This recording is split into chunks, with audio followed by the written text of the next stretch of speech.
নীলার শাড়িটা এক টানে খুলে ফেলল সেলিম। তারপর সেই শাড়ি দিয়েই নীলাকে মস্ত খুঁটিটার সাথে বেঁধে ফেলল। নীলা বলল, আল্লাহর দোহাই লাগে, আপনি আমার জীবন ভিক্ষা দেন। কিন্তু সেলিম তার অনুনয় শুনল না। সে তার ব্যাগ থেকে কেরোসিনের বোতলটা বের করে নীলার সারা শরীরে কেরোসিন ছিটিয়ে দিল। তারপর পকেট থেকে দিয়াশালাই বের করে বলল, খুনের বদল খুন, খুনের বদল খুন, মৃত্যুর জন্য তুই প্রস্তুত হয়ে যা ডাইনি। সেলিম জ্বলন্ত দিয়াশালাইয়ের কাঠিটা নিয়ে এগিয়ে আসছে নীলার দিকে। নীলা চোখ বন্ধ করে প্রকাণ্ড জোরে চিৎকার করে উঠল। নীলার আজ বাসর। এই বাসরাত যে তার জন্য কাল রাত সে কোনোদিন জানত না আগে। খানিক আগেও সাজসজ্জা করে একেবারে হুড়পড়ির মতো সেজেগুজে খাটের উপরে বসে থেকে সে নাইমের জন্য অপেক্ষা করছে। অপেক্ষা করতে করতে সে নাইমকে নিয়ে কত কিছু ভেবেছে। একবার ভেবেছে তাদের প্রথম সন্তান যদি ছেলে হয় তবে তার নাম রাখবে নিভির, আর মেয়ে হলে নোলক। ভাবতে ভাবতেই সে ভেবেছে, ছি, এসব কি ভাবছি। লজ্জায় নীলা দাঁতের জিভ কেটেছে 3বার। তারপর সে ভেবেছে নাইমকে আজ সে বলবে। শুনুন, আপনার কাছে আমার একটা চাওয়া আছে। নাইম যদি অবাক হয়ে বলে। কি চাও তুমি আমার কাছে? নীলা তখন আস্তে করে নাইমের কানের কাছে তার মুখ নিয়ে বলবে। আপনাকে আমি ভালোবাসতে চাই। নাইম কি তখন হো হো করে হেসে উঠবে, নাকি তাকে জড়িয়ে ধরে বলবে? তুমি অনেক ভালো নীলা, অনেক অনেক ভালো। নীলা নিজে নিজেই ফিক করে হেসে উঠল। তারপর আবার জিভ কেটে বলল, আর হাসবো না আমি। নাইম এসে যদি দেখে আমি হাসছি, তখন তো সে ভাববে আমি মনে হয় বোকা, নয়তো ভাববে আমার উপর জিনপুরের কোনো আসর আছে। হাসবে না বলে জিভ কেটেও সে আবার হেসে উঠল। তারপর বলল, যা, এখন থেকে নাইম না আসা পর্যন্ত আমি হাসতেই পারবো, হাসতেই থাকবো। কিন্তু মানুষ যা ইচ্ছে করে তা কি আর সবসময় সে করতে পারে? নীলাও পারল না। সে এখন আর হাসতে পারছে না, সে এখন কাঁদছে।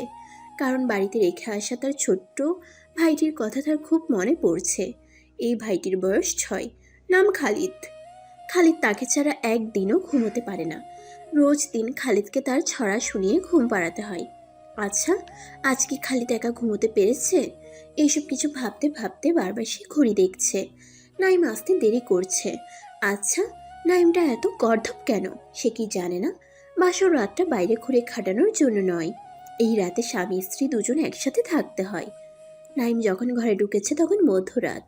নাইম পর্দার আড়ালে দাঁড়িয়ে থেকে বলল, আসতে পারি? নীলা কি বলবে? আসুন। না, নীলা কিছুই বলল না। নাইম এবার সালাম দিল, বলল, আসসালামু আলাইকুম, আমি নাইম, আপনার বর। আজ আমাদের বাসর রাত। আমি আপনার ঘরে আসতে যাচ্ছি বাসর পালনের জন্য। আমি কি আসতে পারি? নীলা ফিক করে হেসে উঠল নাইমের কথা শুনে। তারপর গুটি গুটি পায়ে দরজার কাছে এগিয়ে এসে বলল, ওয়ালাইকুম আসসালাম, আসুন। নাইম ঘরে ঢুকতেই তার পা ছুঁয়ে সালাম করতে চাইল নীলা, কিন্তু নাইম সালাম করতে দিল না। সে খানিক সরে গিয়ে বলল, সালাম করতে হবে না, তার চেয়ে বরং আপনি আমার একটা হাত ধরুন। নীলা সত্যি লজ্জায় মরে যাচ্ছিল, তবুও সে নাইমের একটা হাত ধরল। এবার নাইম মুচকে এসে বলল, এখন আমায় জায়নামাজের কাছে টেনে নিয়ে যান। নীলা নাইমকে টেনে টেনে জায়নামাজের কাছে নিয়ে গেল। তারপর নাইম বলল, এভাবে রোজ দিন আমায় আপনি জায়নামাজের কাছে টেনে নিয়ে যাবেন। ঘুমাবার আগে রোজ দিন আমরা জায়নামাজে 2 রাকাত নামাজ আদায় করে বলবো, হে আল্লাহ, আপনার প্রতি আমরা শুকর আদায় করছি। নীলা আস্তে করে বলল। আচ্ছা। তারপর তারা 2 রাকাত শুকরানার নামাজ আদায় করলো। নাইম এবার বলল, নীলা, আপনি কি আমায় 1 গ্লাস পানি খাওয়াতে পারেন? নীলা বলল। জি। বলেই সে উঠতে চাইল, কিন্তু সে উঠতে পারল না। পেছন থেকে তার হাতটা টেনে ধরল নাইম। লজ্জায় লাল হয়ে পেছনে তাকালো নীলা। তাকিয়ে সে চমকে উঠল। নাইমের চোখে জল। কি অদ্ভুত ব্যাপার! নীলা খানিক ভয়ও পেল। সে সঙ্গে সঙ্গে নাইমের পাশে বসে বলল, আপনি কি আমার প্রতি ক্রোধ কিংবা আমায় পছন্দ হয়নি আপনার? নাইম জলভরা চোখে নীলার দিকে অনেকক্ষণ তাকিয়ে রইল। তাকিয়ে থেকে নীলার হাতটা আরো শক্ত করে ধরে তার বুকের কাছে টেনে নিয়ে বলল, এই যে এখান থেকে আওয়াজ আসছে, আমার হৃৎপিণ্ড বলছে আপনাকে আমি ভালোবেসে ফেলেছি। আপনি আকাশের চাঁদের চেয়েও সুন্দর। তবে কাঁদছেন কেন? নাইম তার বাম হাতের পিঠ দিয়ে চোখ মুছতে মুছতে বলল, খুশিতে। আমার জীবনের প্রথম স্পর্শ আপনি, আর আপনি আমার প্রথম প্রেম, প্রথম ভালোবাসা। নীলা লজ্জায় আড়ষ্ট হয়ে যেতে যেতে বলল। তবে যে আপনি আপনি করে ডাকছেন আমায়। নাইম বলল। আপন মানুষকে তো আপনি করেই ডাকতে হয়, তুমি করে ডাকতে আমার ভালো লাগে না। আমি আপনাকে সব সময় আপনি করেই ডাকবো। নীলা ফিক করে হেসে বলে উঠল। পানি নিয়ে আসি। নাইম পেছন থেকে ডেকে বলল। পানির চেয়ে আপনার ঠোঁটের স্পর্শই ভালো হতো, একেবারে সারা জীবনের তিয়াস মিটে যেত। কথাটা শুনে এমন লজ্জা পেল নীলা, কিন্তু ভালোও লাগলো তার। টেবিলের উপরে রাখা জগটার কাছে যেতে যেতে সে ভাবল, কি রোমান্টিক মানুষ গো। নীলা জগ থেকে চকচকে লম্বা গ্লাসটাই পানি ভরে নিয়ে এলো নাইমের কাছে। এসে অবাক হলো, মাত্র 1 মিনিটে কি করে একটা মানুষ ঘুমিয়ে যেতে পারে, তাও আবার জায়নামাজের উপর। আজ না তাদের বাসর, তাছাড়া পানি খেতে চেয়েছিল আবার মানুষটা, নাকি মজা করে শুয়ে আছে এভাবে নাইম। নীলা ভাবলো সেও মজা দেখাবে, পেটের মাঝে এমন গুঁতো দিবে যে বেচারা খ্যাক করে হেসে উঠবে। নীলা এক হাতে জলের গ্লাসটা ধরে অন্য হাতে নাইমের পেটে একটা গুঁতো দিল। নাইম কিছুতেই নড়ল না। তখন কেন জানি আচমকা ভয়ে নীলার সারাটা শরীর জমে উঠল। নীলার হাত থেকে টুপ করে জল ভর্তি গ্লাসটা মাটিতে পড়ে ভেঙে কয়েক টুকরো হয়ে গেল। নীলা ভয়ে ভয়ে এগিয়ে গিয়ে নাইমের শরীরে নাড়া দিতেই বুঝতে পারল নাইমের শ্বাস প্রশ্বাস চলছে না। সে যেন হঠাৎ নিজেকে বিশ্বাস করতে পারছে না, তাই সে নাইমের গায়ে তীব্রভাবে নাড়া দিতে দিতে ডাকলো। এই যে শুনুন। একবার, দুবার এবং বারবার ডাকলো নীলা, কিন্তু কিছুতেই কাজ হলো না।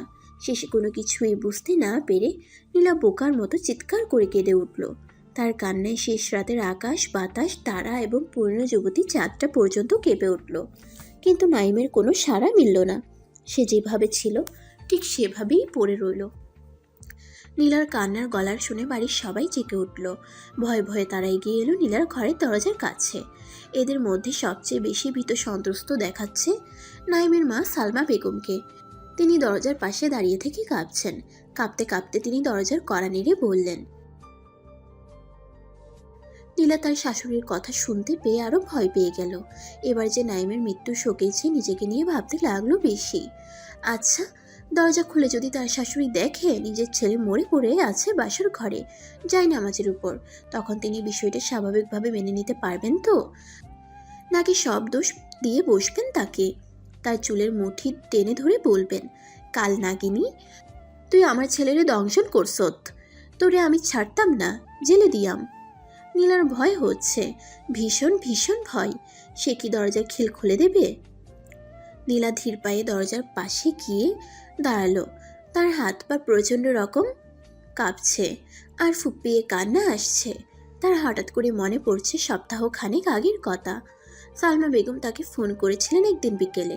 সে ফোন ধরেই বলেছিল, আম্মা কেমন আছেন আপনি? সালমা বেগম তার গলা মধুর করে বলেছিলেন, ভালো আছি আম্মা, তুমি কেমন আছো? শরীর ভালো তোমার গো মা? আলহামদুলিল্লাহ ভালো আম্মা। খাওয়া দাওয়া করছো তো ভালা কইরা? দেখছি তুমি কিন্তু অনেক রোগা। রোগা থাকলে হইব কেমনে?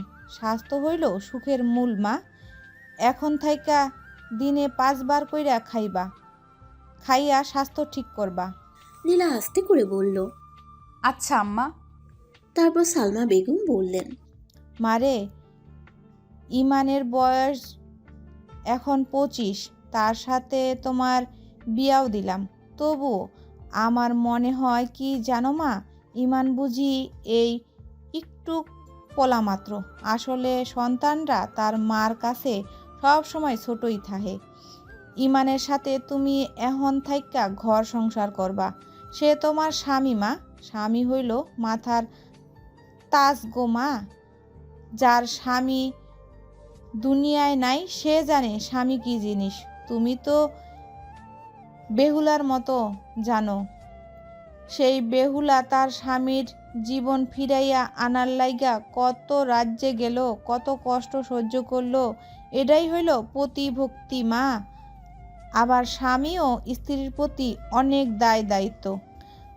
আল্লাহর নবী বলেন, স্ত্রী যদি বলে আমার স্বামী ভালো, তাইলে হাসরের দিন স্বামীর সব অপরাধ মাপ। নীলার কানে বারবার এসে তার শাশুড়ির কথাগুলো বাজছে। আর বাহির থেকে তখন নাইমের ছোট ভাই সেলিম চিৎকার করে ডাকছে, ভাবি ও ভাবি, দরজা খুলেন, খুলেন বলছি। সাথে সাথে সালমা বেগমও ডাকছেন। বৌমা, বৌমা গো, এই নাইম, ও বাজান, কি হয়েছে তোমার ঘরে? বউ কান্দে কেল লাগা, দরজা খুল বাজান। এই সময় একটা কুকুর বাইরে দাঁড়িয়ে ঘেউ ঘেউ করে আর্তনাদ করে উঠল। নীলা ভয়ে আটকে উঠে চিৎকার করে বলল। ও আল্লাহ রে আল্লাহ! সেলিম এই সময় লাথি দিয়ে দরজাটা ভাঙতে চাইল, কিন্তু দরজা ভাঙল না, খানিক নড়ল শুধু। তারা এবার ভয়ে জমে যেতে লাগলো। সেলিম এবং তার মা দুজনই কেমন বুদ্ধিশূন্য হয়ে গেল হঠাৎ। এখন তারা কি করবে, কিভাবে ঘরের ভিতরে ঢুকবে কিছুই বুঝতে পারছে না। কুকুরটা আবার ডাকলো, কিন্তু নীলা ভয় পেল না এবার আর। সে আল্লাহর নাম নিয়ে দরজার খিলা হাত দিল, আর মনে মনে ঠিক করলো ভয় পেয়ে কি হবে আর। যে নারীর স্বামী বাসর ঘরে তার স্ত্রীর সাথে মিলনের আগেই মারা যায়, তার আবার কপাল, সে তো বেঁচেও এখন মৃতের সমান। জীবনে কি ভুলতে পারবে কোনোদিন এমন একটি কাল রাতের কথা সে? অথবা তার জীবনে কি আর কোনোদিন স্বাভাবিক অবস্থায় ফিরে আসবে? আজ থেকে তো সে সমাজের চোখে বিধবা সাজবে। খানিক পরেই তার শরীর থেকে নেমে যাবে সকল সাজ সরঞ্জাম, গহনা, রঙিন শাড়ি। তারপর তাকে দেয়া হবে সাদামাটা কোনো পোশাক। কি জীবন তার, কি নির্মম নিয়তি! আহা, খানিক পর হয়তোবা এই বাড়ি লোকারণ্য হয়ে উঠবে লোকে। সবাই এসে ভিড় করবে তার চারপাশে। কেউ কেউ তার দিকে সন্দেহের চোখে তাকাবে। খুনি, পিশাচিনী, ডাইনি, চরিত্রহীন এবং অসতী বলেই ডাকতে থাকবে তাকে। আবার কেউ কেউ সহমর্মিতাও দেখাবে, আফসোস করে বলবে, আহা কি কপাল গো মেয়েটার, বড় দুর্ভাগা মেয়ে, এমন যেন আর কারো সাথে না হয়। এইসব কথা শোনার চেয়ে কি জেলে যাওয়া ভালো নয়? আদালতে বিচারক যদি তার উপর দোষারোপ করে তাকে ফাঁসির আদেশ দেয়, তবে তা হবে তার উপর বিচারকের একটা সহমর্মিতা। সে হাসি মুখে কাঠঘরায় দাঁড়িয়ে তখন বলবে, আপনাকে আল্লাহ দীর্ঘজীবী করুন। দরজা খুলতেই ওরা চট জ্বলতে ঘরে প্রবেশ করলো। সেলিম এদিক ওদিক তাকিয়ে বলল, ভাই কই? নীলা তখনও কাঁদছে, কান্না থামাতে পারছে না।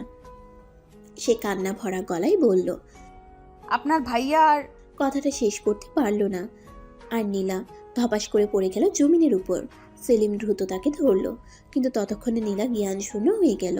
সেলিম যখন নীলার মুখের দিকে লক্ষ্য করলো, তখন দেখলো ওর মুখ দিয়ে ফ্যানার মতো কি যেন বের হচ্ছে, আর এক পাটি দাঁতের সাথে অন্য পাটির দাঁত একেবারে মিশে গেছে। সে তখন ভয়ানক গলায় বলল, আম্মা, ভাবির অবস্থা খারাপ। সালমা বেগম কি করবেন এখন? খানিক সময়ের জন্য তিনি বোকা বনে গিয়েছিলেন। একটু পর যখন তার খেয়াল হলো বিপদের সময় সাহস রাখতে হবে বুকে, তখন তার বুকে আপনিতেই বল ফিরে এলো। তিনি নীলার মাথাটা নিজের কোলে টেনে নিতে নিতে বললেন, বালতি দিয়া পানি নিয়ে আয়। সেলিম দৌড়ে গিয়ে পুকুর থেকে বালতি ভরে পানি নিয়ে এলো। সালমা বেগম নীলার মাথাটা একটু উঁচু করে ধরে তার মাথায় পানি ঢালতে লাগলেন, আর মনে মনে বড় ভক্তির সহিত জপতে লাগলেন, লা ইলাহা ইল্লা আনতা সুবহানাকা ইন্নী কুনতু মিনাজ জালিমিন। প্রায় আধা ঘন্টা ধরে মাথায় পানি ঢালার পর নীলার জ্ঞান ফিরল।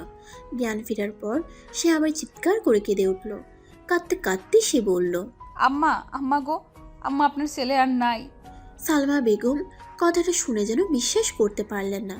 তিনি শুধু চোখ বড় বড় করে নীলার দিকে তাকালেন। সেলিম এই সময় জায়নামাজের উপরে শুয়ে থাকা তার ভাইয়ের কাছে গেল। নীলা কাঁদতে কাঁদতে আবার বলল, আম্মা আপনার ছেলে আর নাই। সালমা বেগম এবার বুঝতে পারলেন সবকিছু।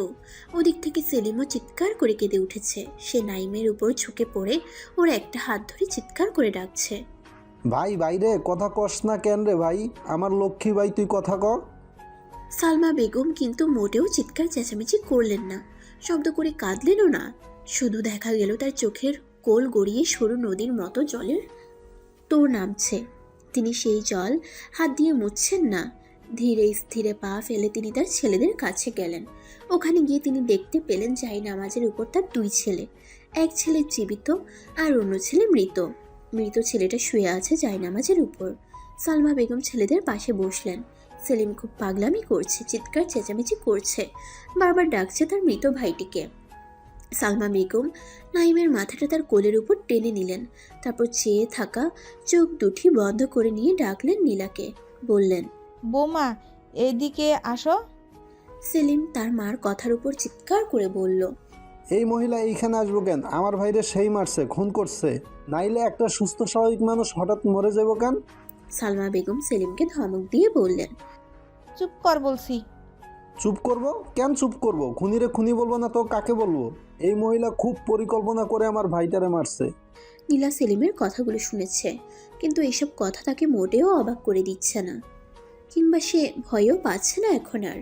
কারণ সে জানতো বেহুলার কোনো দোষ না থাকা সত্ত্বেও স্বামীর মৃত্যুর জন্য তাকেই দোষারোপ করা হয়েছিল। বেহুলা তো যেভাবেই হোক কষ্ট করে তার স্বামীকে সুস্থ করে নিজেকে সত্যি নিরপরাধ প্রমাণ করেছিল, কিন্তু সে কি করে নিজেকে সত্যি নিরপরাধ প্রমাণ করবে? তার তো আর কোনো উপায়ই আর নাই। সালমা বেগম আবার ডেকেছেন নীলাকে। নীলা এবার হেঁটে যাচ্ছে তাদের কাছে। সেলিম এবারও বলছে, খবরদার কইলাম ডাইনি, খবরদার। খালি আরেক পাও এইদিকে আগাইলে তোরা আমি খুন করে ফেলবো। সেলিমের মুখ থেকে এমন একটা ভয়ঙ্কর কথা শোনার পরেও সে এগিয়ে আসছে, কিংবা তার শাশুড়ি তাকে ডেকে নিয়ে কি করে বসেন তাও তো সে জানে না। ছেলের খুনি হিসেবে তাকে দোষারোপ করে খুনটুনো তো করে ফেলতে পারেন, তবুও নীলা ভয় পাচ্ছে না। সেলিম এখনো চিৎকার করে বলছে, এই খুনি থাম তুই, এইদিকে আর একটা পাও ফেলবি না বলছি। আমি কিন্তু তোরে খুন করে ফেলবো বলতেছি, সত্যিই খুন করে ফেলবো। নীলা তবুও এগিয়ে যাচ্ছে। কি সাহস তার! সেলিম খানিক ক্ষিপ্রই ছিল তখন। হঠাৎ এভাবে নিজের সবচেয়ে কাছের মানুষটার মৃত্যু তাকে উন্মাদ করে তুলল, এবং তার ভেতর খুব করে সন্দেহ ঢুকে গেছে যে নাইমের মৃত্যুটা কোনো স্বাভাবিক মৃত্যু নয়। তার ভাবি নীলা খুব কৌশল করে তার ভাইটিকে দুনিয়া থেকে সরিয়ে দিয়েছে। এই সন্দেহ থেকেই তার জেদ বেড়ে গেছে। সে প্রতিশোধের আগুনে জ্বলে পুড়ে ছারকার হয়ে যেতে যেতে ভাবল, তাকে প্রতিশোধ নিতে হবে। যে করেই হোক তাকে তার ভাইয়ের মৃত্যুর প্রতিশোধ নিতে হবে। খুনের বদলে খুন করতে হবে।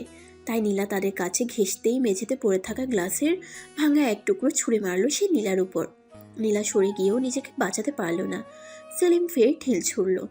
সেই ঢিল গিয়ে তার কপালটা ঠিক ডানে এসে লাগলো। আর একটু হলে চোখেই পড়তো। নীলা নিজেকে হঠাৎ বিশ্বাস করতে পারল না। এটা কিভাবে করে ফেলতে পারল সেলিম? তবে কি তার দুর্দশা শুরু হয়ে গেছে? নীলা তার কপালে হাত দিয়ে দেখলো অনেকখানি জখম হয়ে গেছে। ওখান থেকে স্রোতের মতো রক্ত নামছে গল গল করে। সেই রক্তে ভিজে যাচ্ছে তার গালের এক পাশ, গলা আর বিয়ের রঙিন শাড়িখানিও। সে এখন হতভম্ব, স্থবির এবং ভীত সন্ত্রস্ত হয়ে ঠাই দাঁড়িয়ে আছে। এক পাও নড়ছে না, যেন সে এখানেই শেখর গেঁথে ফেলেছে আজন্ম কাল দাঁড়িয়ে থাকার জন্য। সালমা বেগম মৃত ছেলের মাথা তার কোল থেকে নামিয়ে যত্ন করে জায়নামাজের উপর রেখে দৌড়ে এলেন নীলার কাছে। এসে নীলাকে আঁকড়ে ধরে বললেন, পাগল হইয়া গেছে ভাইয়ের লাইগা ভাই। এই সব কিছু বোঝ থাইকা করতাছে না মা। সেলিম পাগল হইয়া গেছে। নীলা কোনো কথা বলল না তার শাশুড়ির কথার পরে। সে যেভাবে ছিল সেভাবেই দাঁড়িয়ে আছে এখনো। তুমি আসো, আমার সাথে আসো। নীলাকে ধরে ধরে তার শাশুড়ি ঘরের বাইরে উঠোনের দিকে নিয়ে গেলেন। উঠোনের পরে মস্ত পুকুর। পুকুরের পাড়ে নানান গাছগাছরা, সবুজ দূর্বা। সেই দূর্বার শীর্ষে জমে আছে বিন্দু বিন্দু শিশির। সালমা বেগম ওখান থেকে শিশির মাথা কিছু দূর্বা ঘাস ছিঁড়ে হাতের তালু নিয়ে থেতলে তা এনে লাগিয়ে দিলেন নীলার কপালে। নীলা ব্যথায় তার জিভে দাঁত কামড়ে ধরল। সালমা বেগম আকাশের দিকে তাকিয়ে বললেন, চিন্তা কইরো না মা, সব ঠিক হইয়া যাইব। আল্লাহ পাক সব ঠিক কইরা দিব। আর সেলিম তো তোমার ভাইয়ের মতোই। ওর আচরণে তুমি কিছু মনে কইরো না মা। এরকম মৃত্যু সে মাইনা নিতে পারতাছে না। দাফন কাফন হোক, দেখবা সব ঠিক হইয়া যাইব। না, সেলিমের আচরণে নীলা মোটেও কিছু মনে করেনি। বরং এটাই তো স্বাভাবিক। হঠাৎ একজন মানুষ বাসর ঘরে মরে পড়ে থাকবে আর তার আত্মীয় স্বজন তা সহজভাবে মেনে নিবে, এটা তো নিয়ম না। বরং নিয়ম হলো বাসর ঘরে যে নতুন বউটি আছে তাকে দোষারোপ করা, খতিয়ে দেখা তার কার সাথে প্রেমের সম্পর্ক আছে। এই প্রেমের জন্যই তো খুন। কিন্তু নীলার কাছে তার শাশুড়িকে স্বাভাবিক মনে হচ্ছে না। তিনি যে আচরণ করছেন তাও স্বাভাবিক নয়। কারণ পৃথিবীতে কোনো মাই তার সন্তানের মৃত্যুতে এমনভাবে সৌম্য শান্ত হয়ে থাকতে পারেন না। কিন্তু তার শাশুড়ি তা পারছেন। কিভাবে পারছেন এতটা পাষাণ হতে তিনি? কিছুতেই নীলার তা বুঝে আসছে না। ফজরের আজান হয়েছে। একটা দুটো পাখি ডাকতেও শুরু করেছে। সালমা বেগম পুকুরে গিয়ে উঁচু করলেন। তারপর ঘরে ফিরে জায়নামাজ বিছিয়ে ফজরের নামাজ আদায় করলেন। নামাজের পর তিনি দুহাত তুললেন খোদার দরবারে। দোয়ায় তিনি বললেন, হে মাবুদ, তুমি এত বড় পাষাণ কেন গো মাবুদ? মাবুদ, আমার ছেলের সব থাইকা আনন্দের দিনে তারে তুমি কাইরা নিলা, আমার বুক থাইকা কেন নিলা কেন? সালমা বেগম কাঁদছেন। পাগলের মতো কাঁদছেন। তার কান্নায় বাড়িটা কেমন থমথম হয়ে উঠল। এবার তার সাথে কান্নার গলা মিশালো সেলিম। সে তার মায়ের কাছে এসে মার গলায় জড়িয়ে ধরে বলল, ভাই নাই আর আম্মা, আমার কলিজার টুকরা ভাই আর নাই। সালমা বেগম ছেলের মাথায় হাত বুলিয়ে দিতে দিতে বললেন, নিয়তি, নিয়তির বাপ। এই পৃথিবীতে নিয়তির খেলা হইল সবচেয়ে বড় খেলা। নিয়তির চাইতে বড় কোনো সত্য নাই বাপ। সেলিম ফুপিয়ে উঠল আবার। সে বলল, আম্মা, আমি নিয়তির উপর ছাড়বো না বিষয়টা। আমার মন বলছে ভাবির হাত আছে ভাইয়ের মৃত্যুতে। মানুষের মৃত্যুতে মানুষের কোনো হাত থাকে না রে বাপ, হাত থাকে আল্লাহর। তিনি ইচ্ছা করলেই মানুষ মরে, ইচ্ছা করলেই বাঁচে। সেলিম তার মার প্রতি ক্ষিপ্ত হয়ে উঠল। সে তার মাকে ছেড়ে দিয়ে সরে গিয়ে বলল, আম্মা, তুমি ওই ডাইনিটার পক্ষ নিচ্ছ? সালমা বেগম তার ছেলের দিকে সৌম্য শান্ত চোখে তাকিয়ে বললেন, আমি সত্যের পক্ষে নিছি। মরা মানুষ নিয়া মিথ্যা নাটক সাজানো আমি পছন্দ করি না। নাটক? নিজের সন্তানের আকস্মিক মৃত্যুকে তুমি সহজ করে দেখছো? ঠিক কইরা দেখলে কি হইব বাপ? ঠিক কইরা দেখলে কি তোর ভাই ফিরে আসবো? সেলিমের এখন যা রাগ পাচ্ছে, সে তবুও শান্ত ভঙ্গিতে বলল, মৃত্যুর পর কেউ ফিরে আসে না, কিন্তু তার মৃত্যুর জন্য যে দায়ী তার শাস্তি হলে সে সুখ অনুভব করে, তার আত্মা শান্তি পায়। সালমা বেগম বললেন, চুপ কর তো বাপ, আত্মীয় স্বজনের খবর দে, পাড়া প্রতিবেশীরে জানা। তারা যত জলদি আইব তত জলদি দাফন কাফন হইব। ভাইয়ের দাফন কাফনের ব্যবস্থা কর, তার আত্মা কষ্ট পাইতাছে। আত্মীয় স্বজনের খবর দে, জলদি কর সব কিছু। সেলিম মায়ের কথা মতো ঘর থেকে বেরিয়ে গেল। পাড়া প্রতিবেশী আর আত্মীয় স্বজনদের কাছে খবর পৌঁছাতে হবে, জলদি করতে হবে সব কিছু। মায়ের আদেশ, মায়ের আদেশের পরে আর কোনো কথা নেই সন্তানের। সালমা বেগমের সব কথা শুনছিল ও ঘর থেকে নীলা। সে দৌড়ে এসে তার শাশুড়ির কোলের উপর জলের মতো ঝাঁপিয়ে পড়ে চিৎকার করে কেঁদে উঠল। কাঁদতে কাঁদতে বলল, আম্মা, আম্মা, আমার ভাগ্য এত মন্দ কেন গো আম্মা? সালমা বেগম নীলাকে সান্ত্বনা দিতে চেয়ে নিজেই গলা ছেড়ে কেঁদে উঠলেন। এই যে চেষ্টা করলেন কান্না থামাতে, ভাবলেন তিনি কাঁদলে তো নীলা সেলিম আরও ভেঙে পড়বে, কিন্তু তিনি নিজেকে আর ধরে রাখতে পারলেন না। মুহূর্তে দুটি মেয়ে মানুষের কান্নায় বাড়িটি কান্না বাড়ি হয়ে উঠল। ততক্ষণে খবর পেয়ে বাড়িতে মানুষের জটলা শুরু হয়েছে। পাড়া প্রতিবেশী আর আত্মীয় স্বজনেরা আসতে শুরু করেছে ধীরে ধীরে। খবর পেয়েছেন নীলার বাবাও, কিন্তু তিনি এই কথা নীলার মাকে জানাননি। তিনি বলেছেন নীলার শাশুড়ির হঠাৎ বড় অসুখ করেছে, তার নাকি ইচ্ছে বেআইনের সাথে দেখা করার কথা বলার। এই কথা বলে তিনি নীলার মা জাহানারাকে নিয়ে নীলার শ্বশুরবাড়ির উদ্দেশ্যে যাত্রা করেছেন। সত্যি জানলে সহজে মানতে পারবে না বলেই তিনি মিথ্যে বলেছেন তার স্ত্রীর কাছে। সেলিম খুব পাগলামি করছে। একবার বটি নিয়ে নীলার কাছে দৌড়ে গিয়ে তাকে খুন করে ফেলতে চেয়েছে, কিন্তু বাড়ি ভর্তি মানুষের জন্য সে পারেনি। তাকে ধরে ফেলে তার কাছ থেকে বটি কেড়ে নেওয়া হয়েছে। সে এখন বাড়ির পেছনে শিউলি গাছটার নিচে বসে আছে। ওখানেই একদল মানুষ নাইমের জন্য কবর খুঁড়ছে। সে কবর খোঁড়ার কাজে তদারকি করছে। একবার সে এখানেও পাগলামি করেছে। কবর খুঁড়তে থাকা মানুষদের মধ্য থেকে একজনকে সে জিজ্ঞেস করেছে। কবর এত ছোট কেন? যাকে জিজ্ঞেস করেছে তার বয়স 40 পেরিয়েছে। মধ্যবয়স্ক লোকটি বিজ্ঞের মতো বলল, মাপ চুপ কইরেই লইছি, কোনো সমস্যা নাই। সমস্যা আছে, আপনার মাপ ঠিক হয়নি। আপনি আমাদের দুই ভাইয়ের মাপ নিয়ে কবর খুঁড়েন। এই কবর আমাদের দুই ভাইয়ের কবর, জোর কবর। সেলিমের কথা শুনে এই লোকটা এমন ভয় পেল, সে সঙ্গে সঙ্গে কবর থেকে উঠে বাড়ির দিকে দ্রুত পা ফেলে চলে গেল। পেছন থেকে ডেকেও আর কেউ তাকে পেছন ফেরাতে পারল না। সে ভয় পেয়েছে, ভীষণ ভয়। নীলার বাবা মা এসে গেছেন। নীলার মা কিভাবে যেন বাড়ির দেউটি পর্যন্ত আসতেই বুঝে গেছেন আসলে কি ঘটেছে এই বাড়িতে। তিনি দ্রুত পায়ে বাড়ির ভেতরে ঢুকলেন। তারপর সর্বহারা কোনো মা পাখির মতো আর্তনাদের গলায় ডাকলেন, নীলা, নীলা মারে। নীলা তখন বসে আছে বড় ঘরের খাটের উপর। না, বউ সেজে নয়, বিধবার পোশাকে, সাদা শাড়ি। গায়ের সকল অলংকার খুলে ফেলতে হয়েছে তার। তার দু গালে জলের দাগ বসে আছে, তবুও তাকে কি সুন্দর লাগছে। নীলার চারপাশে মেয়েদের ভিড়। কৌতূহলী মহিলারা জানতে চাইছে কিভাবে কি হলো। এক মহিলা তার কানের কাছে গিয়ে ফিসফিস করে বলল, মেলামেশার পরে মারা গেছে না আগেই? নীলা কোনো উত্তর দেয়নি। এই সময় আমার দরজার পাশে দুটি মহিলা তাকে নিয়ে কথা বলছে। একজন বলছে, আমার মন বলে কি বউ, এখানে একটা বিরাট রহস্য আছে। কি রহস্য আছে? অপর মহিলাটি চোখ কপালে তুলল। তারপর যে মহিলাটি কথা বলতে শুরু করেছিল সেই ফিসফিস করে বলল, বউডারের সুবিধা মনে হইতাছে না। খারাপ মাইয়া, চরিত্রের সমস্যা আছে। দেখো না এখনো মাইয়ার চেহারা কেমন উজলা, যেন খুশিতে আত্মহারা। দেখো দুদিন পর সব ক্লিয়ার হইয়া যাইবা পানির মতো। নীলা শুনেছে, স্পষ্ট শুনেছে। ঠিক এই সময় বাহির থেকে তার মা ডেকে উঠেছে। নীলা গলা শুনেই বুঝে ফেলেছে তার মা এসেছে।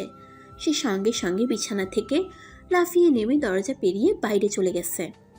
বাইরে গিয়ে তার মাকে জড়িয়ে ধরে আকাশ পাতাল কাঁপিয়ে চিৎকার করে দ্বিতীয়বার জ্ঞান হারিয়েছে। কিন্তু উপস্থিত অধিকাংশ মেয়ে মানুষই তার জ্ঞান হারানোর চেয়ে তার চরিত্র নিয়ে আলোচনা করতেই বেশি মজা পাচ্ছে। কেউ কেউ বলছে, দেখো দেখো নতুন বউ কি করে দৌড়ে ঘর থেকে বেরিয়ে গেল। সি সি সি সি, অসতী, চরিত্রহীন। দুপুর 2টো, আকাশে কড়া রোদ। লাশ জলদি দাফন করতে হবে। জানাজা হয়ে গেছে। খাটিয়া করে কবরের পাশে লাশ নিয়ে যাওয়া হচ্ছে। বাড়িতে কান্নার রোল পড়েছে। এত মানুষ কাঁদছে যে এখান থেকে নীলা কিংবা সালমা বেগমের গলা আলাদা করা যাচ্ছে না। লাশ যখন খাটিয়া করে নিয়ে যাচ্ছে তখন নীলা চিৎকার করে ডেকে উঠল, একটু রাখুন, প্লিজ একটু রাখুন। বাড়ির সবাই হঠাৎ কান্না ভুলে গিয়ে নীলার দিকে তাকিয়ে আছে। খাটিয়া বাহকেরা থমকে দাঁড়িয়ে গেছে বাড়ির আঙ্গিনায়। তারা কেউ বুঝতে পারছে না নতুন এবং বিধবা বউটি হঠাৎ তাদের থামতে বলল কেন। নীলা দৌড়ে আসছে। তার পেছনে উঠছে লম্বা কালো চুল, আর পেছনে ধুলোয় গড়াচ্ছে সাদা আঁচলখানি। নীলা খাটিয়ার উপর ঝুঁকে গিয়ে কাফনের কাপড়টা নাইমের মুখ থেকে খানিক সরিয়ে নিয়ে অনেকক্ষণ ধরে তাকিয়ে রইল। তারপর যখন তার চোখ ভিজে উঠছিল জলে, তখন সেই জল বাঁ হাতের পিঠ দিয়ে মুছে ভেজা গলায় বলল, আপনি যে আমায় ছেড়ে এভাবে একা একা চলে যাচ্ছেন, আমার কি হবে বলুন তো? আপনি এমন স্বার্থপর কেন? আমি কিভাবে একা বেঁচে থাকবো এই পৃথিবীতে? আপনাকে যে আমি ভালোবেসে ফেলেছি, আপনি কি জানেন না নারীরা খুব মায়াবতী হয়? বিয়ের পর নারীরা শুধু তার স্বামীকেই ভালোবাসে। আপনি কি জানেন না একজন নারীর কাছে তার স্বর্গ তার স্বামী? তারপর সে নাইমের মুখে, কপালে আর নাকে খানিক ছুঁয়ে দিল তার হাত। তার ভেজা হাতের স্পর্শ কি নাইম পাচ্ছে? মানুষ মৃত্যুর পরেও কি তার প্রিয়জনদের স্পর্শ পায়? যদি পেত তবে তার মাঝে এখন তার মরে যাওয়ার স্থানটিতে পড়ে গড়াগড়ি করে রোদন করছে তার টের পেত নীলার ভালোবাসা, সেলিমের ভ্রাতৃত্বের দৃঢ়তা। ওরা জানতো নীলা সহজে লাশের কাছ থেকে সরবে না, তাই তারা নীলার বাবাকে ডাকলো। ফৈজুর রহমান তার শক্ত হাতে নীলাকে ঝাপটে ধরে রাখলেন, আর এই সুযোগে তারা লাশ নিয়ে চলে গেল কবরের কাছে। নীলা কাঁদছে, রোদন করে কাঁদছে আর বলছে, আপনি তো বলে গেলেন না আমি এখন কি করব। আপনি না বলেছিলেন আপনাকে রোজ দিন জায়নামাজের কাছে হাত টেনে টেনে নিয়ে যেতে? এখন তো আপনিই চলে গেলেন। আপনি কি ভীষণ মিথ্যাবাদী। নীলার বাবা ফৈজুর রহমান মেয়েকে কত করেছে সান্ত্বনা দিচ্ছেন, কিন্তু এতে কোনো কাজ হচ্ছে না। নীলা কাঁদছে, যেন কাঁদতে কাঁদতে সেও আজ মরে যাবে। সেলিম আবার পাগলামি শুরু করেছে। নাইমের লাশ কবরে নামাতে দিচ্ছে না, চিৎকার করে কাঁদতে কাঁদতে বলছে, আমি ভাইকে ছাড়া থাকতে পারবো না, আমি ভাইকে ছাড়া থাকতে পারবো না, আমি ভাইকে কবর দিতে দেবো না। সবাই বুঝ দিচ্ছে, কিন্তু কাজ হচ্ছে না। তার মা এলে কাজ হবে, মাকে মানবে, এই ভেবে তার মাকে ডাকা হলো। সালমা বেগম এসেছেন। তার ভিতরে পুরে ছারখার হয়ে যাচ্ছে, তবুও তিনি এমন ভান করলেন যেন তিনি শক্তপোক্ত আছেন। তিনি ছেলেকে আদেশ করলেন, বাবা এদিকে আয়, আয় আমার কাছে আয়। সেলিম তার মার ডাকে সাড়া দিয়ে সঙ্গে সঙ্গে মার কাছে চলে গেল। সালমা বেগম ছেলেকে জড়িয়ে ধরে বললেন, আমার এক ছেঁড়া চইলা গেছে, তুইও যদি এরকম করস তখন আমার কি ভালা লাগে বাপ? সেলিম কাঁদতে কাঁদতে বলল, আমি পারি না, ভাইকে বলতে পারি না আমি আম্মা। সালমা বেগম ছেলের সাথে নানান কথা বলতে লাগলেন। তখন নানান বুঝ দিলেন ছেলেকে, আর এই সুযোগে তারা কবর দিয়ে ফেলল নাইমের। সাথে সাথে সেই কবরে বাঁশ দিয়ে বেড়া দেওয়া হলো। কালকের জীবন্ত হাসি খুশি মানুষটা এখন কবরের ভেতরে। আহা কি জীবন, ক্ষুদ্র জীবন। জাহানারা বলছেন নীলাকে সাথে করে বাড়ি নিয়ে যাবেন। স্বামীহীন মেয়ের তো এখানে থেকে কোনো লাভ নেই। তাছাড়া এমন না যে তার মেয়ের বিয়ের বছর খানিক পরে তার স্বামী মারা গেছে, এমনকি দিন 10ও নয়, বাসরের আগেই মৃত্যু। তিনি তার মেয়েকে বিধবা হতে দিবেন না, কিছুতেই না। মেয়েকে তিনি বললেন এইসব সাদামাটা কাপড় ছেড়ে তার রঙিন কাপড় পরতে। তার মেয়ে বিধবা নয়, এটাই তিনি প্রমাণ করতে চাইছেন। কিন্তু নীলা তা মানছে না। সে তার মায়ের কথার প্রতিবাদ করেছে, বলেছে, বিয়ের পর কোনো মেয়ের স্বামী মারা গেলে সে বিধবাই হয় মা। জাহানারা মেয়ের কথায় চমকে গিয়েছেন। তিনি বললেন, বিয়ের পর? কিন্তু তোদের বিয়ের কার্যাবলী তো এখনো শেষ হয়নি। আম্মা, কবুল বললেই বিয়ে হয়ে যায়। আমি কবুল বলেছিলাম এবং মন থেকেও তাকেই মেনে নিয়েছিলাম। আমার স্বামী মারা গেছে, আমাকে 4 মাস এখানে থাকতে হবে। এর আগে কোনোভাবেই বাড়িতে যাব না আমি। ফৈজুর রহমান বললেন। এটাই বরং ভালো। অবশ্য সালমা বেগম এই বিষয়ে কিছু বললেন না। তিনি শুধু নীলাকে বললেন, মাগো, তোমার যা ইচ্ছা তাই করো। তুমি যদি মনে করো বাড়ি চলে যাইবা যাও, এইখানে থাকার ইচ্ছা থাকলে থাকো। তোমার মনের অবস্থা খারাপ তা আমি জানি। আমার কোনো অধিকার নাই তোমার উপর জোর কর খাটাইবার। নীলার কেন জানি এই মহিলাকে খুব আপন মনে হচ্ছে। হঠাৎ কেন জানি মনে হচ্ছে এই মহিলাকে ছেড়ে সে কিছুতেই কোথাও যেতে পারবে না।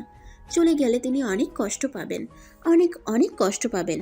তার চেয়ে কষ্ট করে হলেও সে এখানে 4 মাস থাকবে, শাশুড়ির পাশে থাকবে। তাছাড়া এই বাড়িতে তার স্বামীর ছায়া আছে। এই ছায়া ছেড়ে সে কি করে চলে যাবে? নীলা বলল। আব্বা, আমি এখানে থাকবো।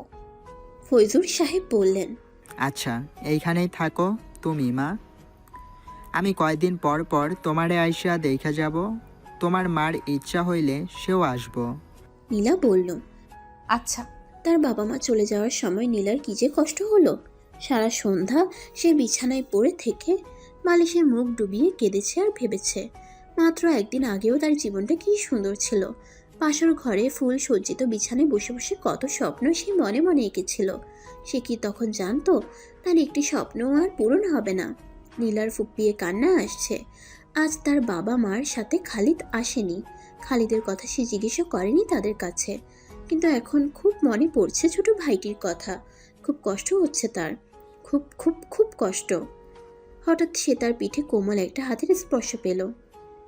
সঙ্গে সঙ্গে চোখ ফিরিয়ে এসে দেখল তার শাশুড়ি এসে বসেছেন পাশে। তার হাতে প্লেট ভর্তি গরম খিচুড়ি। সে খিচুড়ি থেকে সাদা ধোঁয়া উঠছে কুণ্ডলি পাকিয়ে। সালমা বেগমকে কাছে পেয়ে তার কান্না আরও বেড়ে গেল। সালমা বেগম তার মাথায় হাত বুলিয়ে দিতে দিতে বললেন, কান্দো না মা, কানলে তো আর মানুষ ফিরবো না, বরং কষ্ট হইব তার রুহুর। মা, সারাদিন তুমি কিছু মুখে দাও নাই, এখন খিচুড়িটা খাও মা। নীলা তার ভেজা গলায় বলল। কিভাবে খাবো আমি আম্মা? আমার গলা দিয়ে খাবার নামবে না। নীলার মুখ ভেঙে আবার কান্না আসছে। সালমা বেগম বললেন, না খাইলে কেমনে হইব মা, শরীর তো ভাঙ্গা পড়ব। খাও মা, লক্ষ্মী মা আমার। সালমা বেগম তার মুখের কাছে এনে নলা ধরেছেন। নীলা জানে তার শাশুড়িও সারাদিন কিচ্ছু মুখে তুলেনি।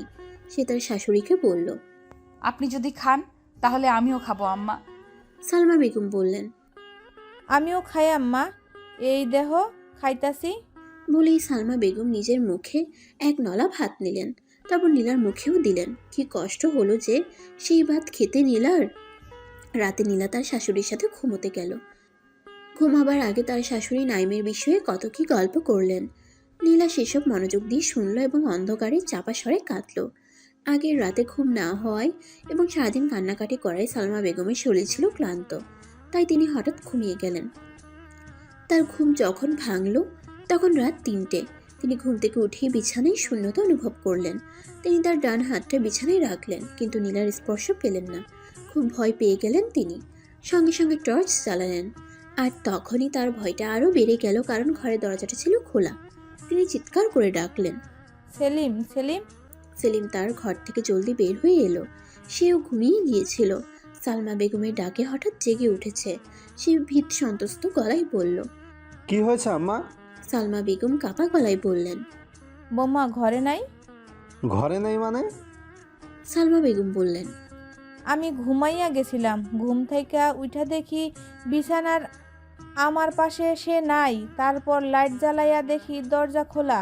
সেলিম এখন কি করবে বুঝতে পারছে না। তার মনে হচ্ছে নীলাকে এখানে রাখা ঠিক হয়নি। না রাখাই ভালো ছিল। তার ভয় হচ্ছে, ভীষণ ভয়। আর মনে হচ্ছে নীলা মেয়েটি সাধারণ কোনো মেয়ে নয়। সে অনেক ধূর্ত। তার চরিত্রে রহস্য আছে, গভীর রহস্য। সেলিম ভাবছে। তার ভাবনাকে এলোমেলো করে দিয়ে হঠাৎ সালমা বেগম বললেন। আমার পেছনে পেছনে আয় বাপ। সেলিম কিছুই বুঝতে পারছে না তার মার কাণ্ড কারখানা। তবে তার মায়ের আদেশ তার যে করেই হোক পালন করতে হবে। সে হাঁটছে, তার মায়ের পিছু পিছু হাঁটছে, কিন্তু বুঝতে পারছে না তার মা এই এত রাতে কোথায় যাবে। নাইমের কবরের চারদিকে বাঁশের বেড়া দেয়া। নীলা সেই বেড়ার উপর হাত রেখে দাঁড়িয়ে আছে। কবরের উপর তখন গুটি কয়েক জোনাকি পোকা মিটমিট করে চলছে। দূরের বন থেকে কামিনী ফুলের মিষ্টি অথচ মনকাড়া গন্ধ আসছে বাতাসে ভেসে। নীলা হঠাৎ কথা বলল। আপনি আমায় ডেকেছিলেন কেন? ভয় পেয়েছিলেন বুঝি একা একা? না, আমি ভয় পাই না। আমি পুরুষ মানুষ। পুরুষ মানুষ কখনো ভয় পায় না। তাহলে ডেকেছিলেন কেন? আপনার সাথে কথা বলতে খুব ইচ্ছে করছিল। সারাদিন তো মানুষ ছিল আমার চারপাশে, তাই কথা বলতে পারিনি। এখন পরিবেশ নীরব, নিস্তব্ধ, কেউ নেই আমার পাশে। এই তো কথা বলার সময়, তাই আমি আপনাকে ডেকেছি। আমার সাথে আপনার এত কথা বলতে ইচ্ছা হয় কেন? আমি আপনার কে? এমন উদ্ভট প্রশ্ন শুনে নাইমের যা মন খারাপ হলো। তবুও কি প্রিয়তমা স্ত্রীকে তার মন খারাপই দেখানো যায়? সে মিষ্টি হেসে বলল। স্ত্রী? আপনি আমার স্ত্রী হন। স্ত্রী? স্ত্রীকে তো আপনি ভালোই বাসেন না। ভালোবাসলে কি আর একা ফেলে চলে যেতেন? আমি আপনার সাথে কথা বলবো না, একটা কথাও আর বলবো না। এই সময় নাইম কাঁদো কাঁদো গলায় বলল। বিশ্বাস করুন, আমি আপনাকে খুব ভালোবাসি। ভালোবাসি বলেই তো আপনাকে ডাকি। আমি ডাকলেই আপনি কিন্তু রোজ দিন আসবেন। আমরা রাতভর জেগে জেগে গল্প করব। নীলা এই কথা শুনে কি যে খুশি হলো। সে ফিসফিস করে বলল। আপনাকে একটা কথা বলবো আমি? বলুন। আমিও আপনাকে ভালোবাসি। কথাটা বলে সে লজ্জায় মুখ লাল করে ফেলল। এই সময় নাইম বলল। আপনি কি আমার পাশে একটু শুবেন? আমার খুব ইচ্ছে একসাথে দুজন শুয়ে থাকতে। নীলা মৃদু হেসে লজ্জায় লুকিয়ে যেতে চাওয়া শব্দে বলল। আচ্ছা। তারপর নীলা একেবারে কবরের গা ঘেঁষে মাটিতে শুয়ে পড়ল এবং অল্পক্ষণের ভেতর ঘুমে তলিয়ে গেল। সালমা বেগম টর্চের আলোতে দূর থেকে দেখলেন কবরের পাশে সাদা কাপড়ের মতো কিছু একটা চকচক করছে। তিনি দ্রুত পা ফেলে কবরের পাশে গেলেন। তার পেছনে পেছনে গেল সেলিম। তিনি কাছে গিয়ে চমকে উঠলেন। নীলা শুয়ে আছে কবরের গা ঘেঁষে। তার পরনে সাদা থান শাড়ি। এই শাড়িখানাই সারাদিন তার পরনে ছিল। রাতেও এই শাড়ি পরে সে ঘুমোতে গিয়েছিল। সাদা শাড়ি পরে সবুজ লতাপাতার ভেতরে শুয়ে ঘুমিয়ে থাকা নীলাকে কি যে পবিত্র দেখাচ্ছে। এমন একটা লক্ষ্মী মেয়ের জীবনে এত কষ্ট কেন? সালমা বেগমের চোখে জল নেমে এলো মুহূর্তেই। সেলিমও তার চোখে হাত দিল। তার চোখও কি খানিক ভিজে উঠেছে জলে। সালমা বেগম নীলার গায়ে স্পর্শ করে আস্তে করে ডাকলেন। বৌমা, ও বৌমা। নীলা চমকে উঠে তাকাতেই দেখলো তার শাশুড়ি তার গা ছুঁয়ে আছে এবং চারদিকে তাকিয়ে দেখলো ঘন অন্ধকার। সে অন্ধকারের ভেতর টর্চ হাতে দাঁড়িয়ে আছে সেলিম। সেলিমকে দেখে তার ভয়ে বুক জেমে উঠল। সালমা বেগম বললেন। মা, এইখানে তুমি আসলা কেন এত রাতে? জায়গাটা তো ভালো না। নীলা কথা বলল না। সে চুপচাপ উঠে বাড়ির পথ ধরল। সালমা বেগম আর কিছু বললেন না। চুপচাপ হাঁটছেন আর কথা বলল সেলিম। সে থমথমে গলায় বলল। কাল সকালে ওনার বাপরে খবর দেবো আম্মা। কি খবর দিবি?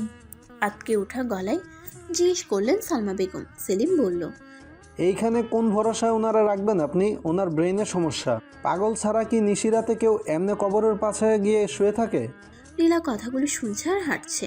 তার কাছে এই কথাটির জবাব আছে, কিন্তু সে জবাব দিচ্ছে না, কারণ কথাটি তার কাছে সরাসরি বলেনি সেলিম। কথা বলেছে সালমা বেগমের কাছে। সালমা বেগমই জবাব বললেন। বৌমা, পাগল হইলে তো তুমিও পাগল। তুইও তো ভাইয়ের লগে কবরে থাকতে চাইছিলি। সেলিম কি বলবে এখন? তার কাছে কোনো যুক্তি নেই। তবুও সে বলল। আম্মা, তুমি শুধু শুধু বিপদ ডেকে আনতাছো। ওনার এইখানে থাকার কোনো মানে হয় না। ভাই তো আর এখন নাই, ওনারও তো একটা ভবিষ্যৎ আছে। এখানে না থেকে উনি বাড়িতে থাকলে ভালো থাকবেন। ওনারে বাড়িতে পাঠিয়ে দাও। সালমা বেগম ছেলেকে তখন ধমক দিলেন। কোনোদিন ছেলেকে তিনি ধমক দেননি। সেলিমের মন খারাপ হলো, খুব মন খারাপ হলো। সালমা বেগম এ নিয়ে মাথা ঘামালেন না। তিনি ধীর পায়ে নীলার কাছে গেলেন। তারপর তার একটা হাত টেনে ধরলেন। নীলা ভয়ে জমে যাওয়া শরীর নিয়ে থমকে দাঁড়ালো। সালমা বেগম তখন স্পষ্ট গলায় বললেন। নীলা আইস থাইকা আমার বউ না, শুধু সে আমার মাইয়া। আমার মাইয়া আমারে সাইরা কোনো দিন যাইব না, কোনো দিন না।